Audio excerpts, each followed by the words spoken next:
PV సంస్కరణలతో దేశం ప్రగతి బాట అంటూ చూస్తా ఉన్నాం. తెలంగాణ భవన్లో పివి చిత్రపటానికి నివాళులు అర్పిస్తున్నటువంటి కేటీఆర్ అంటూ ఒకరిని చూస్తా ఉన్నాం కదా.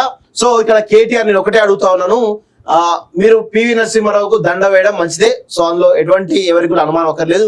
కానీ జయశంకర్ సార్ జయంతికి మీరు ఎందుకు నివాళి అర్పించలేదు? అంటే జయశంకర్ సార్ మీద ప్రేమ లేదా? ఈరోజు తెలంగాణ రావడంలో కావచ్చు, మీరు 10 సంవత్సరాలు మంత్రి పదవులు అనుభవించడం కావచ్చు, లేదంటే లక్షల కోట్ల రూపాయలు దండుకోవడంలో కావచ్చు, లేదంటే ఈరోజు మీరు ఇంత పెద్ద ఎత్తున అవినీతి సామ్రాజ్యాన్ని నెలకొల్పడంలో ఈరోజు జయశంకర్ సార్ లేకుంటే మీ బతుకులు కుక్కలు చింపిన విస్తరిగా ఉండేది.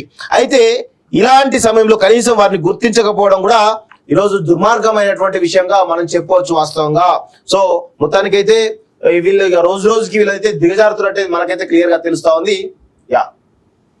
విచారణను అడ్డుకోవాలనే ప్రెస్ మీట్ లో తీర్పు ప్రకటించేశారన్న వాదనలో అర్థం లేదు.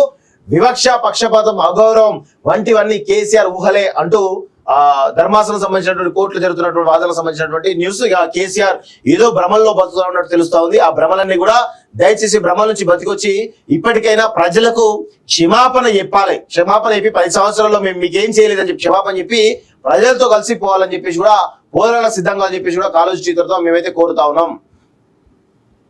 నెక్స్ట్